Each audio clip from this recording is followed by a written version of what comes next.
7. London time, by the great clock of St. Paul's, 1:30 in the afternoon. The clock of the Hospital for Foundling Children is well up with the Cathedral to day. Service in the chapel is over, and the Foundling children are at dinner.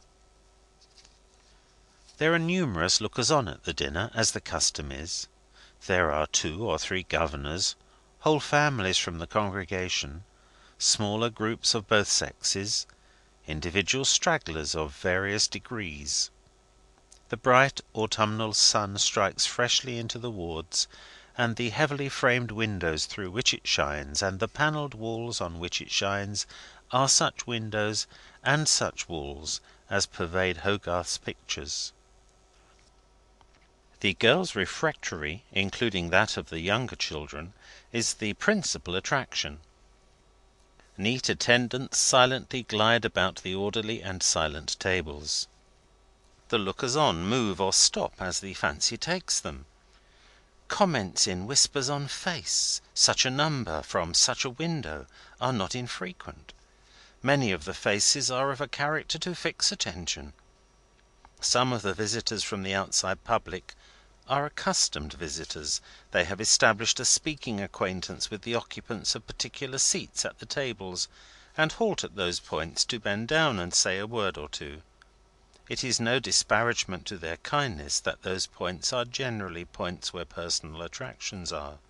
The monotony of the long spacious rooms, and the double lines of faces, is agreeably relieved by these incidents, although so slight. A veiled lady who has no companion goes among the company. It would seem that curiosity and opportunity have never brought her there before. She has the air of being a little troubled by the sight, and as she goes the length of the tables, it is with a hesitating step and an uneasy manner. At length she comes to the refectory of the boys. They are so much less popular than the girls, that it is bare of visitors when she looks in at the doorway. But just within the doorway chances to meet, inspecting, an elderly female attendant, some order of matron or housekeeper, to whom the lady addresses natural questions, as, how many boys? At what age are they usually put out in life? Do they often take a fancy to the sea? So lower and lower in tone, until the lady puts the question, which is Walter Wilding? Attendant's head shaken. Against the rules. You know which is Walter Wilding. So keenly does the attendant feel the closeness with which the lady's eyes examine her face, that she keeps her own eyes fast upon the floor, lest by wandering in the right direction they should betray her. I know which is Walter Wilding, but it is not my place, ma'am, to tell names to visitors. But you can show me without telling me. The lady's hand moves quietly to the attendant's hand. Pause, and silence. I am going to pass round the tables, says the lady's interlocutor, without seeming to address her. Follow me with your eyes. The boy that I stop at and speak to will not matter to you, but the boy that I touch will be Walter Wilding. Say nothing more to me, and move a little away." Quickly acting on the hint, the lady passes on into the room, and looks about her. After a few moments, the attendant, in a staid official way, walks down outside the line of tables commencing on her left hand. She goes the whole length of the line, turns, and comes back on the inside. Very slightly glancing in the lady's direction, she stops, bends forward, and speaks.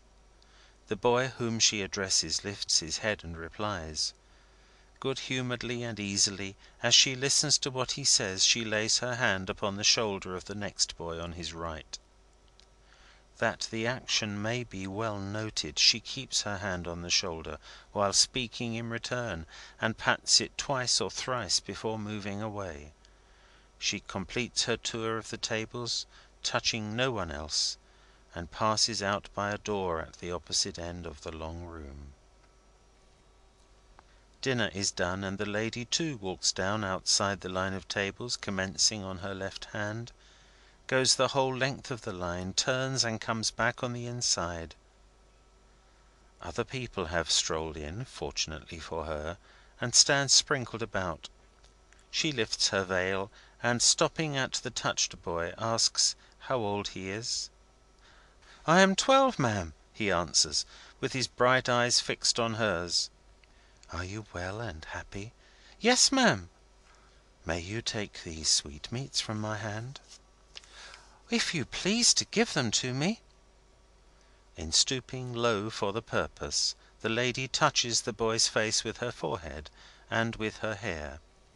Then, lowering her veil again, she passes on, and passes out, without looking back.